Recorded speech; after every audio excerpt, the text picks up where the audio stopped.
a legitimate tool of warfare.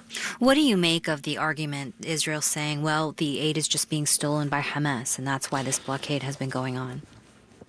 It's self-serving, and the reality is Hamas will probably steal some food, but the reality is that when food was flowing, when we had 500 trucks going in, people weren't starving. They were suffering. They were dislocated. There was bombing going at places, including hospitals, that was killing aid workers in many cases. But the food was actually getting delivered to people, and the starvation that we're seeing right now, literally with, as I mentioned, 14,000 babies subject to it in the next 48 hours, that was not happening. There was a regular flow of food, and people could at least count on going to a place where they'd have a meal for themselves and their children. So what do you want to see happen? I want aid to flow. It's really very, very simple.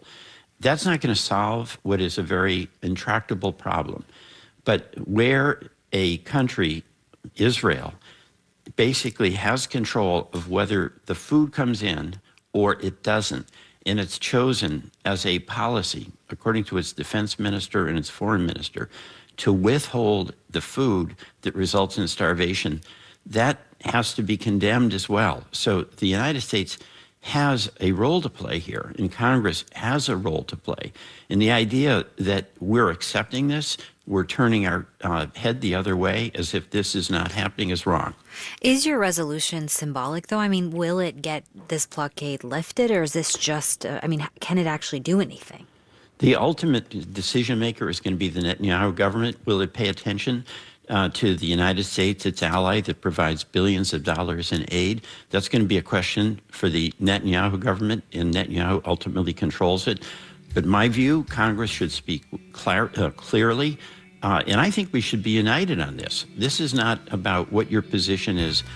You've got to be in favor and demanding that folks who are starving get the food that they need to Senator survive. Peter Welch of Vermont. Thank you. Thank you. This is NPR News. WNYC receives support from Poster House, a boutique museum in Chelsea presenting Puerto Rico in print. The posters of Lorenzo Omar, whose work reflects the complex history of Puerto Rico. On view until September 7th. Learn more at posterhouse.org/WNYC. Carnegie Hall, presenting Evgeny Kissin and Friends in 2 nights of Shostakovich Chamber Works on May 28th and May 31st. Tickets at carnegiehall.org. The racial wealth gap in the U.S. has grown wider. Marketplace Morning Report is supported by Total Wine and More, helping shoppers love what they find this summer season at TotalWine.com. Drink responsibly, B21. And by Amazon Business, committed to business buying solutions to empower leaders to streamline and focus on growth. Learn more about smart business buying at AmazonBusiness.com. From Marketplace, I'm Sabri Benishore in for David Brancaccio. First up, President Donald Trump is headed to Capitol Hill this morning to try to get the big GOP tax bill over the finish line. It would, among other things, extend the 2017 tax cuts and increase defense and border security spending. Trump is scheduled to address House Republicans who are having trouble ironing out their differences. Marketplace's Nancy Marshall-Genzer has more. President Trump has to convince 2 very different groups of Republicans to compromise and vote for the bill. In one corner, there are the hardliners. They want to partly pay for the tax breaks with cuts to Medicaid. They want to speed up work requirements for some Medicaid recipients and change the formula that determines how much the federal government pays states for Medicaid. In the opposite corner, moderate Republicans. They're worried their constituents would be kicked off of Medicaid. Blue state moderates want a cap on the deductibility of state and local taxes to be raised. The House Rules Committee has scheduled an unusual 1 a.m. hearing for tomorrow to consider changes to the bill. That's designed to tee the legislation up for a full House vote before Memorial Day. Once the bill finishes its long slog through the House, it heads to the Senate, which is expected to make its own changes. Some senators have already said they won't vote for the House version.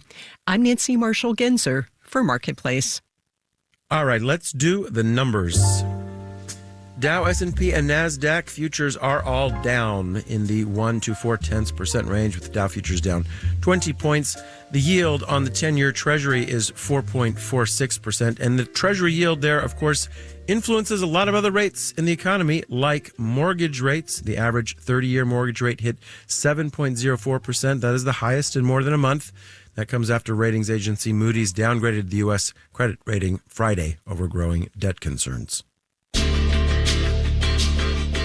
Marketplace Morning Report is supported by Yubico, makers of the YubiKey, protecting the personal and business applications and accounts people rely on every day, stopping phishing attempts and hackers in their tracks. Learn more at yubico.com.